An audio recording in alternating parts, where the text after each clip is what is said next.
যদি আওয়ামী লীগ নিষিদ্ধ হতে পারে জাতীয় পার্টি কেন পারবে না? হামলা যা এই ঘটনাটা অত্যন্ত ন্যাক্কারজনক, নিন্দনীয় এবং অপরাধমূলক ঘটনা। দ্বিতীয়ত হলো জাতীয় পার্টি নিষিদ্ধ, যদি আওয়ামী লীগ নিষিদ্ধ হতে পারে জাতীয় পার্টি কেন পারবে না? এই সরকার বৈষম্য বিরোধী আন্দোলনে যারা অংশগ্রহণ করেছেন এবং যারা বিরোধিতা করেছেন, উভয়ের বিরুদ্ধেই বিরোধিতা করেছেন, তাদের বিরুদ্ধে আইনি কী পদক্ষেপ নেওয়া সম্ভব সব দিক যাচাই বাছাই করছেন। জাতীয় পার্টি ৮২ সাল থেকে ৯০ সাল পর্যন্ত বাংলাদেশের মানুষের রক্তের সাথে বেইমানি করেছেন, রক্ত নিয়ে খেলেছেন। জাতীয় পার্টি জুলাই বিপ্লবে আওয়ামী লীগের সহযোগিতা করে তাদের পুরনো সেই ইতিহাস উন্মোচন করেছেন।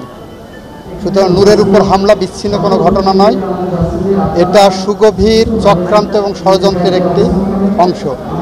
সেই কারণে যে দাবি উঠেছে তার আইনগত দিক যাচাই বাছাই করে কী পদক্ষেপ নেওয়া যায় আমি দেখব।